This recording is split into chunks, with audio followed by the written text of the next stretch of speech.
जब पोती ने दहेज में दादाजी को मांग लिया। पूजा स्कूल से जैसे ही घर वापस लौटी तो वो देखती है कि उसके दादा रामदयाल अपना बैग पैक कर रहे हैं। पूजा ने अपने दादाजी से पूछा कि दादाजी आप कहाँ जा रहे हैं।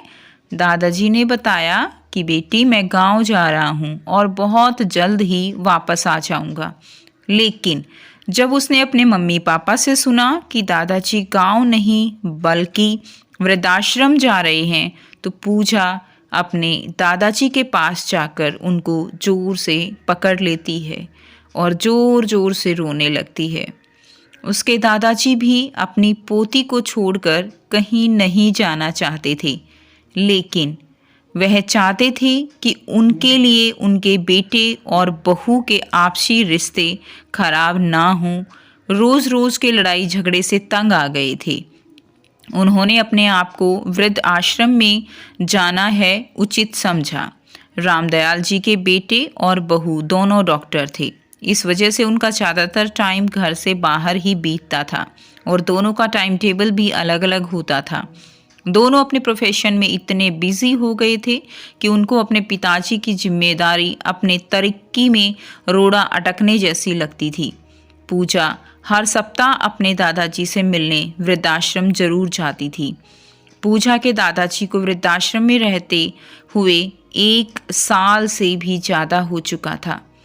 इधर पूजा 10th में 97% से पास हो गई थी। वह अब मेडिकल की तैयारी करने के लिए कोटा राजस्थान जाने वाली थी।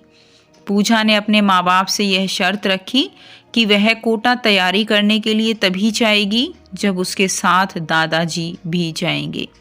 पूजा के माँ बाप ने बहुत समझाया मगर पूजा नहीं मानी।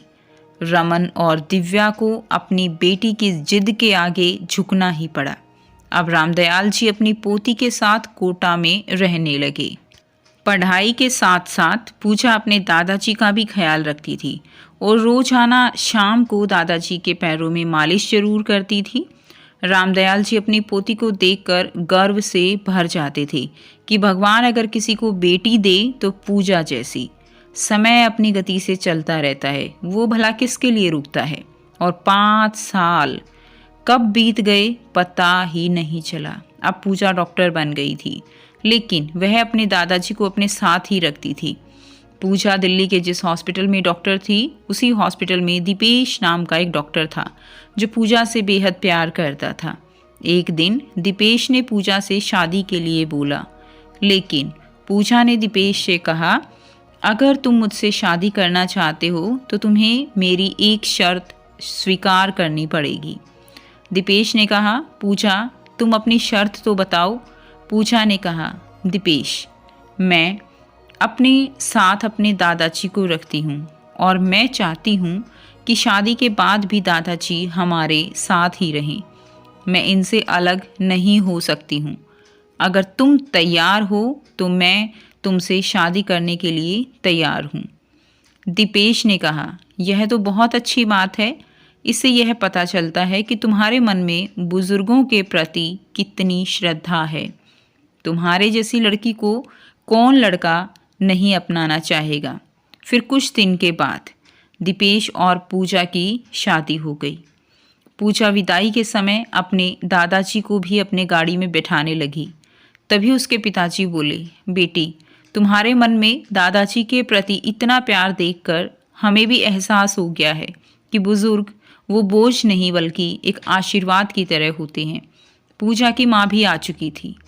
उसने भी अपनी बेटी से माफ़ी मांगी और बोली तुम्हारे दादाजी अब हमारे साथ ही रहेंगे, इनको कोई दिक्कत नहीं होगी। हम तुम्हें विश्वास दिलाते हैं कि पूजा के दादाजी बोले बिटिया मुझे अब यहीं रहने दो, तुम अपने जीवन में खुश रहो। तुम्हारी वजह से आज मुझे मेरे बहू और बेटे दोबारा से मिल गए हैं। वहाँ जितने भी लोग खड़े थे सब लोग पूजा पर गर्व महसूस कर रहे थे और सबसे ज़्यादा खुश तो पूजा के सास ससुर थे जो इतनी अच्छी और संस्कारी बहू को अपने घर लेकर जा रहे थे।